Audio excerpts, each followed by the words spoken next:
آزاد ازل ہے لئی قاف کا سیدہ فاطمہ۔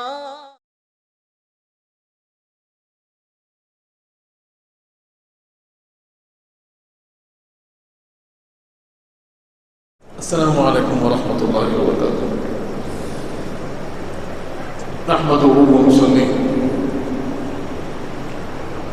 ونسلم على رسوله الكريم وعلى آله الطيبين الطاهرين وأصحابه الأكرمين أجمعين وعلى من تبعهم بإحسان إلى يوم الدين، أما بعد. وقال تعالى في شأن حبيبه الكريم: إن الله وملائكته يصلون على النبي يا أيها الذين آمنوا صلوا عليه وسلموا تسليما اللهم صل على سيدنا محمد وعلى آل سيدنا مولانا محمد وبارك وسلم۔ برادران عزیز، جیسے آپ سب سماعت فرما رہے تھے کہ ہمارا سیرت رسول پاک صلی اللہ علیہ وآلہ وسلم کا ایک سلسلہ جاری ہے، لیکن وقت کی مناسبت اور تاریخ کی موافقت کے ساتھ اس بات کو ضروری سمجھا جا رہا ہے کہ آج ایک ایسی ذات گرامی کا ہم ذکر کریں کہ جن کا اس خطۂ ارض پر بہت بڑا احسان ہے، جنہوں نے دکن کے لیے خصوصاً اور بر صغیر کے لیے عموماً بہت بڑی خدمات انجام دی ہیں۔ برادران عزیز، یہ ماہ، یہ ہفتہ اور 29 تاریخ کو عرس مبارک میں حضرت عارف باللہ امام محمد انوار اللہ فاروقی بانی جامعہ شیخ الاسلام علیہ رحمۃ اللہ، آپ کی ذات گرامی جو علمی حلقہ رکھتے ہیں، علمی شوق رکھتے ہیں، وہ تو آپ کو بخوبی جانتے ہیں، لیکن عوام میں کہیں نہ کہیں ہمیں محسوس ہو رہا ہے کہ آپ کا جو تعارف، آپ کی شخصیت کا جو انداز ہونا چاہیے، آپ سے وابستگی ہونی چاہیے، وہ کہیں نہ کہیں کم نظر آ رہی ہے۔ برادران عزیز، حضرت بانی جامعہ علیہ رحمۃ اللہ، آپ کی ولادت باسعادت شہر قندار میں، یہاں سے میں سمجھتا ہوں قریب 400 کلومیٹر دور ہے شہر قندار، وہاں آپ کی ولادت باسعادت ہوئی، اور آپ کی ولادت باسعادت ایک بہت ہی علمی گھرانے میں، بہت ہی اللہ والے گھرانے میں ہوئی۔ آپ کے والد بزرگوار حضرت شجاع الدین فاروقی رحمۃ اللہ علیہ اپنے وقت کے بہت بڑے عالم، اور آپ کے نانا جان حضرت شیخ الشیوخ امام العرب والعجم حضرت شاہ محمد رفیع الدین قنداری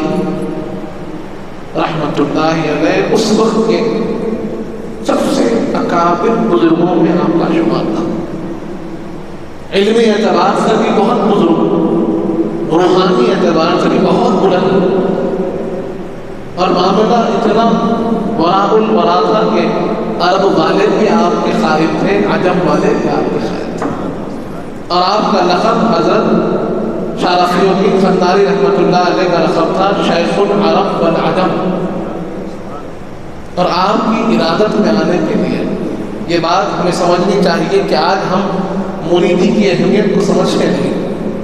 اس کی افادیت کو سمجھتے نہیں، اس کی جو فضیلت ہے اس کو سمجھتے نہیں، تو حضرت نے اس کی اہمیت کو سمجھانے کے لیے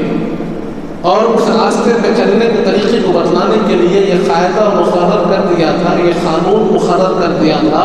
کہ اگر کوئی آپ کا مرید ہونا چاہتے تو کم سے کم وہ تفسیر جلالین پڑھ کر آتے، یعنی اتنی قابلیت ہوتی کہ تفسیر جلالین، مشکات المصابیح اور جو بنیادی علوم دینیہ ہے وہ حاصل کرنے کے بعد ہی اس راہ پر آپ کو چلنے کا اختیار ہوگا۔ یہ آپ نے یہ بنیاد بنا دی تھی، کیونکہ آج ہم دینی علم سے بہت دور نظر آتے ہیں، تفسیر قرآن سے بہت دور نظر آتے ہیں، احادیث اور شرح حدیث سے دور نظر آتے ہیں، علم حدیث کی کوئی تعلق ہمارے نوجوانوں کو نظر نہیں آتا، حدیث پڑھنا، حدیث سمجھنا، حضور پاک کے اقوال کو جاننا، اس پر عمل کرنا، اس کی کوئی توفیق نظر نہیں آتی۔ حضرت نے یہ بات کو لازم کر دیا تھا کہ اگر تم میرے مرید ہونا چاہتے ہو، اگر تم میرے سلسلے میں شامل ہونا چاہتے ہو تو پہلے تمہیں تفسیر جلالین پڑھنا ہوگا، قرآن کے علم کو حاصل کرنا ہوگا، قرآن کیا فرماتا ہے وہ سمجھنا ہوگا، ظاہراً قرآن پڑھنے کا سلیقہ سیکھنا ہوگا، پھر تم میرے پاس آؤ تو میں اس کے کردار، اس کے رموز، اس کے اسرار تم کو سمجھاؤں گا۔ اگر بنیاد ہی نہیں ہے تو کیسے سیکھیں گے؟ ظاہر کو نہیں جانتے تو باطن کیسے روشن ہوگا؟ آپ اس لیے بارہا علم دین کی تاکید فرماتے تھے کہ اگر تم اللہ کی راہ پہ چلنا چاہتے ہو اس کی بنیاد پہلے شرعی علوم کو حاصل کرو۔ اسی خانوادے سے تعلق ہے حضرت شیخ الاسلام بانی جامعہ علیہ رحمۃ اللہ، حضرت شاہ رفیع الدین خنداری رحمۃ اللہ علیہ کے نواسے ہیں آپ۔ جب آپ کی سوانح حیات ہم پڑھتے ہیں تو ہمیں معلوم ہوگا کہ آپ کی ولادت باسعادت سے پہلے ایک بہت بڑے بزرگ تشریف لائے اور آپ کی آمد کی خوشخبری دی۔ بہت بڑے ولی تشریف لائے اور آپ کے والد گرامی کو کہا کہ تمہارے گھر ایک شہزادہ آنے والا ہے، اس پر اللہ کا بہت بڑا فضل ہوگا، اللہ اس سے بہت بڑا کام لے گا۔ برادران عزیز، تو آمد سے پہلے اللہ نے آپ کے آنے کا اعلان فرمایا،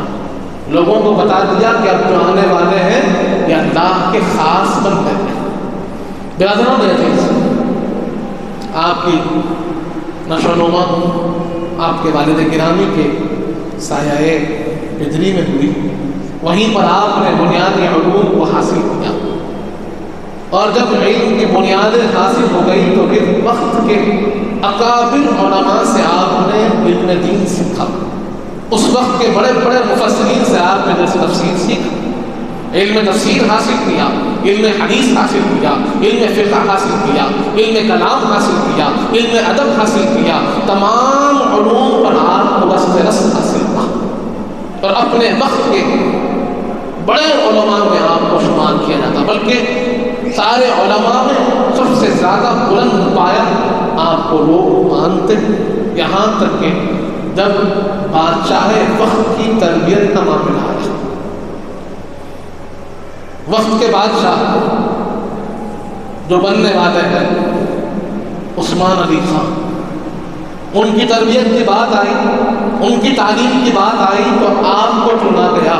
کہ آپ بادشاہ وقت کی تربیت کیجیے۔ آج ہم جو عثمانیہ یونیورسٹی دیکھتے ہیں، ہم دیکھتے ہیں چار مینار دواخانہ اور یہاں کی طبی خدمات کو، ہم دیکھتے ہیں جو بڑے بڑے کام عثمان علی خان بادشاہ وقت نے کیا، نظام سابع نے کیے، اس کے پیچھے جو فکر ہے وہ بانی جامعہ قبلہ کی فکر ہے۔ یہ راستہ جو دکھایا گیا، یہ تعمیر کا راستہ دکھایا گیا، یہ خدمت کا راستہ دکھایا گیا، یہ اچھائی کا راستہ دکھایا گیا، یہ لوگوں کی فلاح اور بہبودی کا راستہ دکھایا گیا، یہ علم کی خدمت کا راستہ دکھایا گیا، یہ فکر دی گئی ہے حضرت بانی جامعہ علیہ رحمہ کی فکر دی گئی ہے۔ ہم جانتے ہیں کہ ایک وقت ایسا بھی آیا کہ نظام سابق پر دوسرے عقائد کا اثر ہونے لگا، لوگ بے چین ہونے لگے کہ کیا ہوگا، لیکن ان عقائد باطلہ کو دور کرنا، وہ بانی جامعہ علیہ رحمت و رضوان کی ذات گرامی تھی کہ بادشاہ وقت کو صحیح راستہ دکھایا، اور آج جو خدمات نظر آ رہی ہیں یہ آپ ہی کے علم کا فیضان ہے، آپ ہی کی تربیت کا فیضان ہے۔ برادران عزیز، ہم جانتے ہیں کہ جب تاریخ اٹھا کر دیکھیں دکن کی تو جو علم کا حصول ہوتا تھا، جو لوگ علم حاصل کرتے تھے، وہ باضابطہ نہیں ہوتا تھا۔ باضابطہ علم کا کوئی مرکز موجود نہیں تھا کہ جہاں پر لوگ جمع ہو کر علم حاصل کریں، الگ الگ علماء کے پاس جا کر الگ الگ بیٹھ کر ان کے پاس ان کے سامنے زانو ادب طے کر کر شرف تلمذ حاصل کر کر علم حاصل کیا جاتا تھا۔ کوئی مرکز موجود نہیں تھا جہاں پر طلباء آئے۔ چلو شہر میں تو علماء موجود ہیں، شہر میں مراکز موجود تھے، مساجد موجود تھے کہ جہاں پر درس ہوتا تھا، درس تفسیر ہوتا تھا، درس فقہ ہوتا تھا، درس حدیث ہوتا تھا، اور وہاں پر جا کر طلباء ان علماء سے مستفید ہوتے تھے۔ لیکن دیہات کا معاملہ بالکل خراب ہو چکا تھا۔ وہاں پر ان کو بنیادی علوم، بنیادی فرائض کا علم انہیں حاصل نہیں تھا، نماز کا علم انہیں حاصل نہیں تھا۔ بانی جامعہ علیہ رحمت و رضوان نے اس بات کو غور فرمایا اور آپ نے اس کی اشد ضرورت محسوس کی کہ جہاں پر لوگوں کو بنیادی علم دیا جائے، ان کی نمازیں درست ہو جائے، ان کے ایمانیات درست ہو جائے، ان کے عقائد درست ہو جائے، ان کے اندر نماز پڑھنے کا طریقہ سلیقہ آ جائے، روزے کے ان کے اندر جو ضروریات ہے وہ معلوم ہو جائے، روزہ کس سے ٹوٹتا ہے وہ معلوم ہو، روزہ درست کیسے ہوتا ہے وہ معلوم ہو، زکوٰۃ کے فرائض کیا ہے، زکوٰۃ کے اراکین کیا ہے، کس پر زکوٰۃ واجب ہوتی ہے، کس کو زکوٰۃ دینی چاہیے، لوگ اس سے نابلد ہو چکے ہیں۔ تو آپ نے ایک طریقہ مقرر کیا کہ یہاں شہر حیدرآباد سے خطبہ کو آپ بھیجتے تھے دیہات کو، جہاں پر وہ جا کر لوگوں کی تربیت کیا کرتے تھے، جہاں وہ لوگوں کو جا کر سکھایا کرتے تھے، اور ان خطبہ کو تیار کرنے کے لیے، ان ائمہ کو تیار کرنے کے لیے، ان مؤذنین کو تیار کرنے کے لیے آپ نے ایک نصاب قائم فرمایا۔ آپ کے شاگرد خاص کو آپ نے حکم دیا ایک نصاب قائم کرو جو ائمہ کے لیے ہو، جو خطبہ کے لیے ہو، جو مؤذنین کے لیے ہو، جس کے اندر بنیادی علوم ہو، جو کتاب آج بھی ہمارے ہاتھوں میں موجود ہے، ہمارے گھروں میں موجود ہے، جو فیضان حضرت شیخ الاسلام بانی جامعہ علیہ رحمت و رضوان ہے، جو نصاب اہل خدمات شرعیہ ہم پڑھتے ہیں، وہ نصاب جس کا امتحان ہوتا ہے، جس کے بعد ہماری مسجدوں میں امام مقرر ہوتے ہیں، جس کے بعد نائب امام ہمارے پاس مقرر ہوتے ہیں، جس کو دیکھ کر، اس سند کو دیکھ کر آج ہمارے پاس قاضی مقرر ہوتے ہیں، وہ نصاب بنایا ہوا حضرت بانی جامعہ علیہ رحمت و رضوان کا۔ برادران عزیز، تو آپ نے دیکھا کہ ایک طرف جہاں پر اعلیٰ علوم کے لیے آپ نے جدوجہد کی اور جامعہ نظامیہ کا قیام عمل میں ہے، اس سے پہلے مرکز نہیں تھا، الگ الگ لوگ پڑھا کرتے تھے، آپ نے ایک مدرسہ قائم کیا کہ جہاں پر لوگ آ کر بیٹھے، جہاں پر لوگ آ کر پڑھے، جہاں پر لوگ آ کر علم دین سیکھیں، جہاں پر بلند پایا بڑے بڑے علماء آپ نے جمع کیا اور ان کے ذریعے سے لوگوں کو درس دینے کا وہ جو ضرورت تھی اس کو آپ نے پورا فرمایا۔ برادران عزیز، تو اعلیٰ علوم کے لیے جامعہ نظامیہ کا قیام ہوا اور بنیادی علوم کے لیے نصاب اہل خدمات شرعیہ کو آپ نے مقرر فرمایا، اور یہ بات کو آپ نے مقرر کر دیا تھا کہ جب تک کہ کوئی اس کا امتحان نہیں دے گا، امامت کا امتحان نہیں دے گا تو وہ مسجد میں امامت نہیں کر سکتا،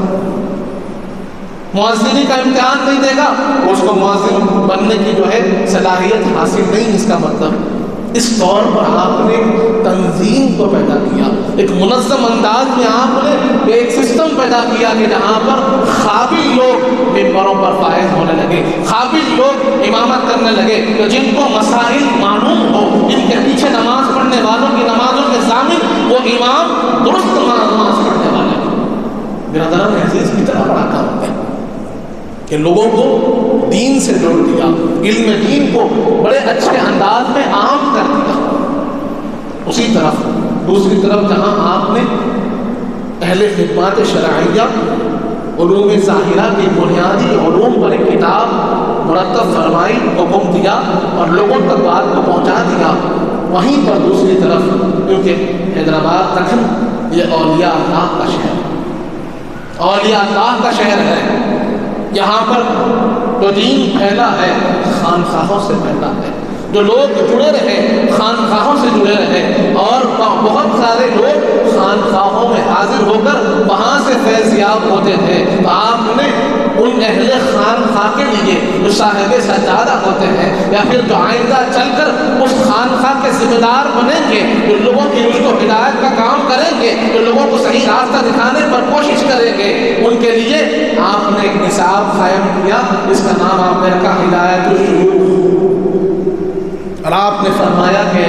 جو اہل خانقاہ ہیں انہیں کم سے کم یہ کتاب پڑھنی اور اس کا امتحان دینا ضروری ہے کہ بنیادی جو مسائل ہیں تصوف کے وہ جاننے ضروری ہے۔ خانقاہ نظام کیسے چلتا ہے، ذکر کیسے ہوتا ہے، مراقبہ کیسے ہوتا ہے، لوگوں کا تزکیہ کیسے ہوتا ہے، لوگوں کے قلوب کو کیسے پاک کیا جائے، وہ تمام مسائل کو آپ نے ایک کتاب میں ترتیب دی اور اپنے شاگرد سے کہا کہ ایک کتاب لکھو جس کا نام ہدایت الشیوخ، اور اس کا بھی امتحان جامعہ نظامیہ میں دیا جاتا تھا، اور جب تک یہ امتحان نہ دیا جائے کوئی اہل خانقاہ صاحب سجادہ نہیں بنایا جاتا تھا۔ دونوں طرف آپ نے لوگوں کی ہدایت کا سامان فراہم کیا تاکہ لوگوں کو بنیادی علوم، بنیادی ضرورت ان کی تکمیل ہو جائے علم کے حوالے سے۔ برادران عزیز، پھر ہم دیکھتے ہیں اگر آپ کی خدمات کو دیکھیں تو جو فتنے، جب کوئی فتنہ اثر اٹھایا، چاہے وہ فتنہ قادیانیت ہو، فتنہ خارجیت ہو، فتنہ ناسبیت ہو، فتنہ رافضیت ہو، یا پھر یہ دہلیہ جو ہوتے ہیں لوگ ایتھیسم سے کہتے ہیں، وہ فتنہ اٹھے، ارتداد کا فتنہ اٹھے، کسی بھی قسم کا فتنہ جب بھی اٹھا تو آپ کا قلم اس کے جواب میں چل پڑا۔ قادیانیت اٹھی اور ایک زلزلہ امت پہ طاری ہو گیا۔ بر صغیر میں لوگ قادیانی کی باتوں کو سن کر، مرزا کی باتوں کو سن کر بے چین ہونے لگے، بے قرار ہونے لگے، اپنے دین سے منحرف ہونے لگے، اپنے دین کو چھوڑ کر ختم نبوت کے اس عقیدے کو چھوڑ کر اس کے پیچھے جانے لگے، اس کی بات سے متاثر ہونے لگے۔ تو دکن سے دو بزرگوں نے اپنا قلم اٹھایا ہے، ایک طرف حضرت شیخ الاسلام حضرت بانی جامعہ علیہ رحمۃ اللہ رضوان نے قلم اٹھایا، اور دوسری طرف حضرت سید الشیوخ سید محمد عمر حسینی قادری حنبلی رحمۃ اللہ علیہ نے قلم اٹھایا۔ دونوں نے چیلنج کیا کہ اگر بات کرنا چاہتے ہو، مناظرہ کرنا چاہتے ہو تو آؤ ہم تمہیں مناظرے کی دعوت دیتے ہیں، تمہارے باطل عقائد کا جواب ہم دیتے ہیں، ختم نبوت کے عقیدے کو ہم ثابت کر کر بتاتے ہیں۔ افادۃ الافہام کے نام سے آپ نے 2 جلدوں میں ضخیم کتاب مرتب فرمائی۔ آج بھی اگر کسی کو ان کو جواب دینا ہے کہ جو جھوٹے نبوت کے دعوے دار ہیں، یہ جھوٹے دعوے دار ہیں کہ ہم نبی ہیں نعوذ باللہ، ہم رسول ہیں نعوذ باللہ، ہم مہدی ہیں نعوذ باللہ، ان تمام کے جوابوں کو آپ نے اپنی کتاب میں درج کیا ہے۔ یہ کتاب پڑھنے سے تعلق رکھتی ہے، ہمارے لوگوں کو یہ کتاب کا نام تک نہیں پتا۔ افسوس اس بات کا ہوتا ہے کہ اہل دکن جو دوسروں کی کتابیں پڑھتے ہیں، دنیا بھر کی کتابیں پڑھتے ہیں، اور ہمارے گھر میں خزانہ ہے، اس خزانے کو ہم نے چھوڑ دیا۔ بانی جامعہ علیہ رحمۃ اللہ رضوان کی جو خدمات ہیں اس کو ہم نے چھوڑ دیا۔ آپ کی کتابیں ہیں لیکن ہمارے کتب خانوں میں موجود نہیں، ہمارے گھروں میں موجود نہیں ہے، ہمارے مطالعے میں موجود نہیں ہے۔ وہ فکر جو بانی جامعہ کی ہے ہم اسے حاصل نہیں کر رہے ہیں۔ برادران عزیز، قادیانیت کا جواب آپ نے دیا، رافضیت تو سر اٹھائی، آپ نے رافضیت کا جواب دیا، انہی کی کتابوں سے جواب دیا۔ مقاصد الاسلام کے اپنے کتاب میں آپ نے ان کے ایک ایک باطل عقیدے کا جواب انہی کی کتابوں سے دیا۔ جب خارجیت اٹھی، اہل بیت اطہار کی شان میں گستاخیاں ہونے لگی، حضور پاک کی شان میں گستاخیاں ہونے لگی، حضور پاک کے اختیارات پر گفتگو ہونے لگی، حضور پاک کی علم غیب پر گفتگو ہونے لگی، تو پھر اس کے جواب میں آپ نے قلم اٹھایا اور ان کا جواب دیا۔ رد وہابیت، رد خارجیت کا جواب آپ نے بخوبی دیا۔ اور اگر آپ کو حضور پاک کی شان میں کتاب پڑھنی ہے، ان عقائد کو کیسے ثابت کیا جاتا ہے، ان کے دلائل کیا ہے، آج ہمارے بچے موجود ہیں، پریشان ہیں، ہم ہمارے عقیدوں کو کیسے ثابت کریں، اس کے لیے آپ نے کتاب لکھی انوار احمدی۔ مکہ مکرمہ میں تشریف رکھ کر آپ نے کتاب لکھی، وہاں حاضر تھے، وہاں آپ نے یہ کتاب لکھی انوار احمدی، اور ایسی کتاب کہ جس کی مثال آج تک موجود نہ ہو۔ بڑے بڑے علماء جس کتاب کو پڑھ کر اش اش کرنے لگے، کہنے لگے کہ ایسی کتاب دخل میں موجود ہے، ایسا قلم، ایسے دلائل، ایسے نکات، ایسے حکمت ہمارے سامنے کوئی اور کتاب میں موجود نہیں۔ بڑے بڑے علماء نے جس کی تلخیص لکھی ہو، جس کو اپنے لیے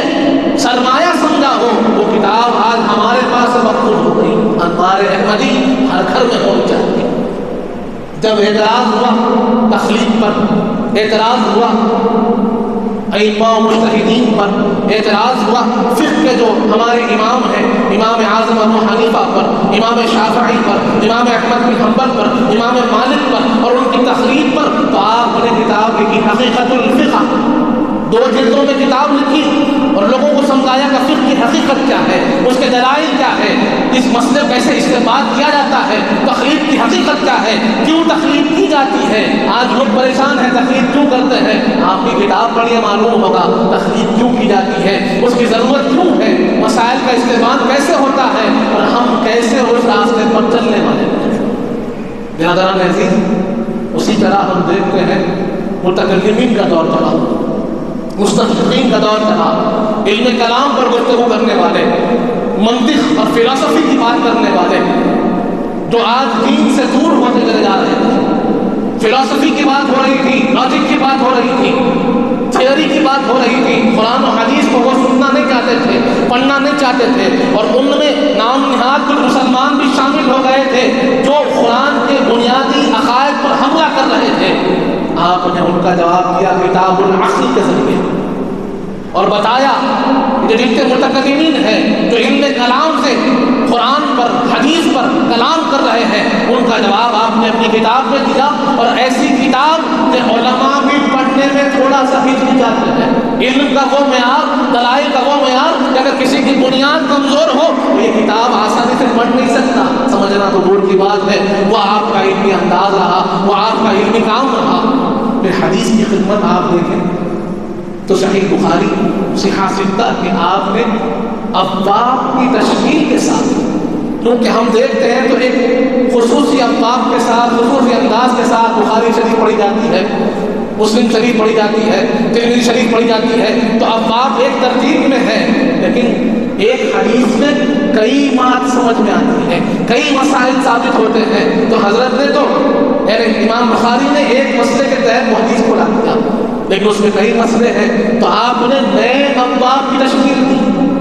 بخاری کے نئے ابواب، جس سے ہمارے اپنے مسائل ثابت ہوتے ہوں۔ ویسے آپ کا مخدوطہ آج بھی موجود ہے، اس پر ایک نہیں کئی PhDs ہو چکے ہیں، اتنی بڑی خدمت کی جس کا مثال ہمیں کائنات میں نہیں ملتی۔ کہ نئے ابواب کے ساتھ صحیح بخاری کو آپ نے سمجھایا، صحیح مسلم کو آپ نے سمجھایا، صحیح ستہ کو آپ نے سمجھایا۔ برادران عزیز، تو کسی بھی فن میں، کسی بھی میدان میں اگر آپ کو صحیح فکر چاہیے، اعتدالی فکر چاہیے، حق کی فکر چاہیے، سچائی کی فکر چاہیے، حضور پاک کی فکر چاہیے، اہل بیت اطہار کی فکر چاہیے، صحابہ کرام کی فکر چاہیے، اولیاء اللہ کی فکر چاہیے، تو وہ فکر حضرت بانیہ جامعہ شیخ الاسلام رحمۃ اللہ علیہ نے ہمیں دی ہے۔ اور آج افسوس اس بات کا ہے جہاں ہم دیکھتے ہیں لوگوں میں فکر کا فقدان ہے، لوگوں میں اختلاف عام ہو گیا ہے، لوگوں میں جھگڑا عام ہو گیا ہے، لوگوں میں چھوٹی چھوٹی باتوں پر اختلاف ہو رہا ہے، بحث ہو رہا ہے، مباحثہ ہو رہا ہے۔ اس کی بنیادی وجہ یہ ہے کہ وہ اعتدالی فکر سے دور ہے، ان کی بنیادیں کمزور ہے، وہ صحیح علم سے دور ہے۔ اگر وہ حضرت بانیہ جامعہ علیہ رحمۃ و رضوان کی فکر پر آ جائیں، آپ کی کتابوں کو پڑھیں، آپ کے انداز علم کو سیکھیں، تو سارے اختلافات دور ہو جائیں گے، سارے اختلافات دور ہو جائیں گے۔ پھر وہ جھگڑا نہ رہے گا، کیونکہ آپ نے ہر ایک مسئلے کا حل اپنی کتابوں میں دے دیا ہے، وہ اصول اپنی کتابوں میں دے دیے، اور مسائل کی تکلیفوں کو آپ نے دور فرما کمی ہمارے اندر ہے کہ ہم ان کتابوں تک نہیں پہنچ رہے ہیں، ہم حضرت کی ان خدمات کو حاصل نہیں کر رہے ہیں، وہ فیض جو بہہ رہا ہے ہمارے گھروں تک، ہماری فکروں تک نہیں پہنچ رہا ہے۔ برادران عزیز، تو ہماری ضرورت ہے کہ ہم آپ کے علمی خدمات کو حاصل کریں، آپ کی بارگاہ سے جڑے روحانی فیض کو حاصل کریں، کیونکہ جہاں آپ ایک بہت بڑے عالم تھے، علم کا سمندر تھے آپ، اور دوسری طرف ایسے ہی صوفی باصفا بھی تھے۔ برادران عزیز، ہم کو معلوم ہونا چاہیے کہ حضرت بانی جامع علیہ رحمت و رضوان کا ہمارے درمیان میں تشریف فرما ہونا یہ بہت بڑا کرم ہے، یہ اللہ کا بہت بڑا کرم ہے، یہ اللہ کی عطا ہے، اللہ کی نعمت ہے، اور اس کا اتنا شکر کرے کم ہے، کیونکہ آپ کی جب تاریخ آپ پڑھیں گے تو معلوم ہوگا کہ آپ دکن چھوڑ کر مکہ مکرمہ مدینہ منورہ ہجرت کر چکے تھے، یہاں سے آپ وہاں حضور پاک کی بارگاہ میں حاضر ہو چکے تھے، اور اس غرض کے ساتھ کہ اب واپس آنا نہیں ہے، اور ساری زندگی میں حضور پاک کی بارگاہ میں گزار دوں گا، مدینہ منورہ میں رہ جاؤں گا، وہیں پر میرا ٹھکانہ ہوگا، وہیں پر میری آخرت ہوگی، اور میں وہیں پر رہنا چاہوں گا۔ اس غرض سے آپ نے یہ سب کچھ چھوڑ کر وہاں حاضر ہو گئے، وہاں جا کر قیام پذیر ہو گئے، اور وہاں پر حضور پاک نے آپ کو حکم دیا، اے انوار اللہ، تمہیں دکن کو واپس کرنا ہے۔ حضور پاک کے حکم پر آپ تشریف لائے۔ ہمارے پاس تو حضرت کی تشریف آوری ہوئی کہ حضور پاک کے حکم سے ہوئی کہ تمہیں دکن میں کام کرنا ہے، دکن کے لوگوں کی گمراہیوں کو مٹانا ہے، دکن کے لوگوں کو علم سے بہرور کرنا ہے، دکن کے لوگوں کی فکر کو صاف کرنا ہے، اور دکن کے لوگوں کو حضور پاک کی بارگاہ سے جڑا دینا ہے۔ اس لیے آپ کو حضور پاک نے پھر بھیجا کہ تم جاؤ اور دکن میں کام کرو۔ برادران عزیز، آج ہم دیکھتے ہیں اپنے بچوں کو، بچے پڑھ رہے ہیں، کوئی دینی علم حاصل کر رہا ہے، کوئی دنیاوی علم حاصل کر رہا ہے، ان کے پاس تو اپنی اپنی سندیں ہوتی ہیں، لیکن جامع نظامیہ کو یہ فضیلت حاصل ہے، یہ مقام حاصل ہے کہ جب آپ جامع نظامیہ کو قائم فرمائے حضور پاک کے حکم پر، اور جب پہلا سالانہ جلسہ تھا، تقسیم اسناد کی باری تھی، تو وہاں موجود اللہ والوں میں اللہ والوں نے دیکھا حضور پاک کے خواب میں وہ دیکھتے ہیں، اور حضور پاک صلی اللہ علیہ وآلہ وسلم جامع نظامیہ کی سند کو اپنے پاس طلب فرما رہے ہیں، اور اپنا مہر، اپنی دستخط اس سند پر فرما رہے ہیں، اور کہتے ہیں کہ یہ سند پر تقسیم کرو جس پر حضور پاک کی دستخط ہو۔ تو نظامیہ کو یہ، جامع نظامیہ کو یہ شرط حاصل ہے کہ وہاں پر جو سند ملتی ہے وہ حضور پاک کے حکم سے، حضور پاک کی عطا سے ملتی ہے۔ برادران عزیز، تو ہم اپنے بچوں کو کئی الگ الگ مدرسوں میں پڑھاتے ہوں گے، لیکن جو خصوصی فیض جامع نظامیہ کو حاصل ہے کسی اور کو حاصل نہیں، جو نگاہ کرم جامع نظامیہ کو حاصل ہے کسی اور کو حاصل نہیں۔ میری خواہش ہے ہر گھر سے ایک بچہ جامع نظامیہ میں شامل ہو، وہاں داخل ہو، وہاں سے کچھ نہ کچھ پڑھے، تاکہ وہ فیض جو بٹ رہا ہے اس کا حصے دار بن جائے، ہمارا گھر بھی اس فیض سے بہرور ہو جائے۔ 2 سال پڑھائیے، 4 سال پڑھائیے، بچے میں صلاحیت ہوگی تو آگے نکل جائے گا، ورنہ بنیادی علم تو اسے حاصل ہو جائے گا،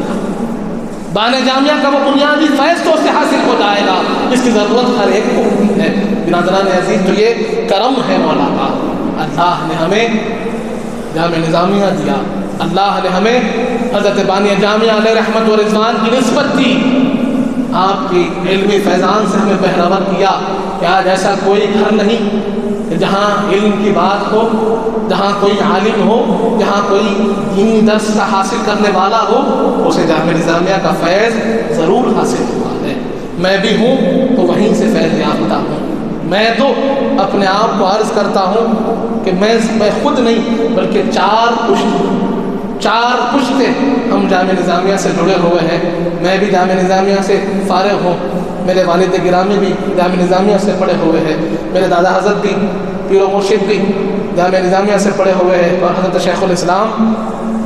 سید محمد بادشاہ حسینی علیہ رحمت و رضوان تو حضرت بانی جامعہ شیخ الاسلام کے خصوصی شاگرد رہے، تو ہم اس جامعہ کو چھوڑ نہیں سکتے. ہمارا تعلق جامعہ سے مضبوط ہونا ہوگا، بانیہ جامعہ سے مضبوط ہونا ہوگا، تبھی ہمارے عقائد درست ہوں گے. ہم دوسروں کی باتوں کو سنیں گے، یہاں کی باتوں کو سنیں گے، وہاں کی باتوں کو سنیں گے، سوشل میڈیا پر ہم کچھ سنیں گے، کچھ کہیں گے، کچھ بولیں گے، کوئی کچھ کہے گا، ہمارا فکر منتشر ہو جائے گا، ہماری سوچ منتشر ہو جائے گی، ہمارے بچے پراگندہ ہو جائیں گے، ہمارے بچوں کو معلوم نہ ہوگا کس طرف جائے. اگر بچوں کو بنیاد دینی ہے، بچوں کو صحیح فکر دینی ہے، تو انہیں بانیہ جامعہ علیہ رحمت و رضوان کی کتابیں پڑھائیے، مقاصد الاسلام پڑھائیے، انوار احمدی پڑھائیے، حقیقت الفقہ پڑھائیے. ان کی علم کی بنیاد مضبوط ہو جائے گی، اور اس کے بعد کوئی بھی فکر ان کے سامنے آئے اس کا جواب ہمارا بچہ دے گا، ہلے گا نہیں، پریشان نہیں ہوگا. اس کے علم کی یہ بات ہو جائے گی کہ اگر کوئی سامنے والے میں غلطی ہوگی اسے بھی بڑے پیارے انداز سے سکھا دے گا، سمجھا دے گا. برادران عزیز، تو ہماری ضرورت ہے، ہمارے لیے یہ بات لازمی ہے کہ ہم اپنے بچوں کو، ہر گھر سے ایک بچہ تو عالم ہونا چاہیے. آج وقت کی ضرورت ہے، جہاں بچے دین سے دور ہو رہے ہیں، اگر دینی ماحول کو پیدا کرنا ہے تو ہر گھر میں عالم ہونا ضروری ہے. ہر گھر میں قرآن پڑھنے والا، قرآن سمجھانے والا، حدیث پڑھنے والا، حدیث سمجھانے والا ہونا ضروری ہے. اور اس کے لیے جامعہ نظامیہ سے بہتر کوئی اور جگہ نہیں ہے. برادران عزیز، تو ہمارا یہ فرض بنتا ہے کہ ہم اپنے آپ کو جامعہ سے جوڑیں، اور بانی جامعہ علیہ رحمت و رضوان، عارف باللہ شیخ الاسلام امام محمد انوار اللہ فاروقی رحمت اللہ علیہ کے فیض سے اپنے آپ کو بہرور فرمائیں. 29 تاریخ کو انشاءاللہ حضرت کا عرس ہوگا. میری خواہش ہے کہ آپ سب ضرور حضرت کے عرس میں حاضر ہوں. وہاں پر حضرت کی کتب ملتی ہے، وہ کتب حاصل کریں، اپنے گھر میں رکھیں، اپنے بچوں کو پڑھائیں، ان کو سنائیں. اس سے ان کے فکر، ان کا عقیدہ، ان کا ایمان مضبوط سے مضبوط ہوگا. اللہ تعالیٰ سے دعا مالک جب تک زندہ رکھ، سلام پر رکھ، موت ایمان پر دے. وقت نظر حضور پاک صلی اللہ علیہ وسلم کا دیدار نصیب فرما مالک. ہمیں نیک اور صالح متقیوں پر اذکار بنا، ہمارے گناہوں کو معاف فرما، ہمارے گناہوں کو نیکیوں سے تبدیل کر دے مالک. ہمیں جو پریشان حال ہے ان کی پریشانیاں دور فرما، ہمیں جو بیمار ہیں انہیں شفا کاملہ عطا فرما، ہمیں جو مخروض ہیں ان کے قرضوں کو عطا فرما. جو کچھ کہے ہیں، جو کچھ سنے ہیں، اس پر عمل کرنے کی توفیق عطا فرما. حضور پاک صلی اللہ علیہ وآلہ وسلم کا سچا غلام و امتی بنا مالک. اہل بیت اطہار کا سچا غلام بنا، صحابہ کرام کا چاہنے والا بنا، اولیاء اللہ کا چاہنے والا بنا. ان کے بتائے ہوئے راستے پر چلنے کی توفیق عطا فرما. وصلی اللہ تعالی علی خیر خلقہ سیدنا محمد وعلی آلہ وصحبہ وسلم والحمد للہ. آپ کا محتاج کرم ہے، نسبت کی قسم ہے، نسبت کی قسم ہے.